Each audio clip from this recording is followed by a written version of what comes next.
University of ग्रोनिंजन जो कि Netherlands में है, वहाँ पर एक डॉक्टर हुआ करते थे जिनका नाम था doctor William calf. Doctor William calf basically hospital में जब काम कर रहे थे तो उन्होंने देखा कि एक सामने लड़का है जो कि बहुत ही यंग एज का है और वो धीरे धीरे धीरे उसने अपनी जान गंवा दी because of the kidney disease या एंड स्टेज किडनी फेल्योर की वजह से।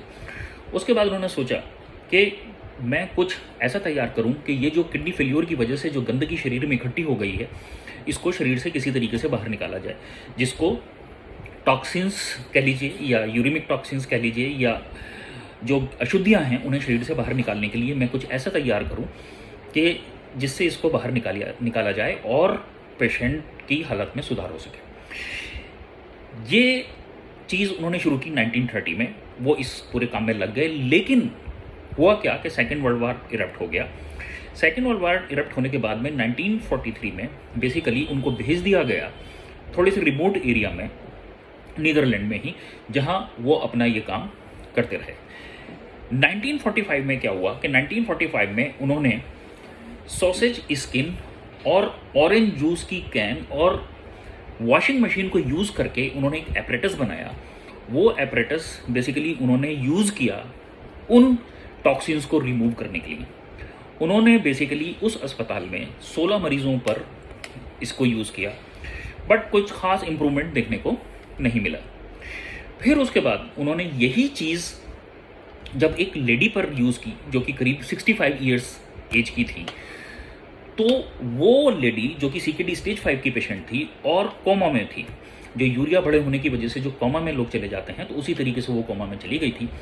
और जब उन्होंने अपने इस इंस्ट्रूमेंट को यूज़ किया तो इंस्ट्रूमेंट को यूज़ करने से वो उस कोमा से बाहर आ गई। बेसिकली ये जो इनका इन्वेंशन हुआ और ये जो इन्हें रिजल्ट देखने को मिला, इससे काफ़ी मेडिकल फील्ड में प्रोग्रेस हुई और धीरे धीरे धीरे धीरे इसका रूप बदलता चला गया और जो हम डायलिसिस की मशीन आज देखते हैं ये यहाँ तक पहुँची। अब ये कैसे हुआ? बेसिकली क्या हुआ कि डॉक्टर कॉल्फ जब ये सारा काम कर रहे थे तो उन्होंने बहुत सारे अस्पताल में इसको ट्राई करने के लिए कोशिश की, इसको अप्लाई करने की कोशिश की, मगर बहुत सारे अस्पताल में इस पर बहुत सारी डिबेट हुई, कंट्रोवर्सी हुई, लेकिन फाइनली उन्हें सक्सेस नहीं मिली। लेकिन उनकी ये इन्वेंशन जो थी, जब उन्होंने बोस्टन में ब्रिंघम हॉस्पिटल को अपना ब्लूप्रिंट दिया और वहाँ पर ये जब मशीन यूज़ की गई तो इसके काफ़ी फ्रूटफुल रिजल्ट हुए। उन्होंने क्या काम किया ब्रिंघम हॉस्पिटल बोस्टन में, उन्होंने एक डॉक्टर कॉल्फ की जो टेक्निक थी उसके बेसिस पर एक स्टील का डायलाइजर काइंड ऑफ थिंग बनाई और उसने जो है बहुत सारे मरीज़ों को ठीक किया और बहुत सारे किडनी के मरीज़ों को जो है वो एक्यूट रीनल फेलियर से बाहर लाने में हेल्प की। ये जो इन्वेंशन थी बेसिकली फिर उसके बाद में जो अमेरिका की कोरिया से वार हुई थी, कोरियन वॉर में, उसमें काफ़ी यूज़ हुई और काफ़ी पेशेंट्स को जो है सोल्जर्स को इससे बेनिफिट मिला। इसके बाद में होता क्या है कि इस चीज़ को बेसिकली हमने यूज़ किया एक्यूट रीनल फेलियर में, लेकिन हमारे पास उस टाइम तक ऐसी कोई जो फैसिलिटी नहीं थी मौजूद और जो हमें क्रॉनिक किडनी डिसीज यानी कि जिन्हें लगातार डायलिसिस की ज़रूरत है, जिन्हें लगातार क्लीयरेंस की ज़रूरत है, जिन्हें लगातार अशुद्धियाँ शरीर से बाहर निकालने की ज़रूरत है, उसके लिए ये टेक्निक जो थी वो कामयाब उतनी नहीं हुई थी। इसी दौरान डॉक्टर बेल्डिंग स्क्रिबनर जो थे उन्होंने क्या काम किया कि इस चीज़ को उन्होंने आगे बढ़ाया।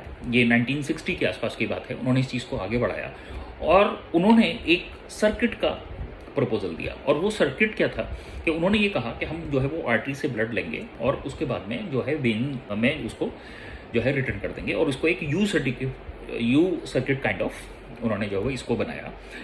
और जब स्क्रिबनर ने ये प्रपोजल दिया तो ये काफ़ी कामयाब हुआ और कामयाब होने के बाद में इसको यहाँ तक जो डायलिसिस मशीन आज हम देखते हैं लाने में, या डायलिसर जो हम देखते हैं, या जिसे हम आर्टिफिशियल किडनी कहते हैं, यहाँ तक ये पहुँची। और आज जो है डायलिसिस मशीन का जो आप रूप देखते हो ये बेसिकली उसी फॉर्म में है। ये जो डिस्कवरी थी, ये डिस्कवरी बहुत बड़ी डिस्कवरी थी और इसने हार्ट लंग बाईपास मशीन का भी कॉन्सेप्ट दिया जो कि बहुत ही इम्पॉर्टेंट डिस्कवरी थी और हज़ारों लाखों लोगों को आज तक ये जीवन दान दे चुकी है।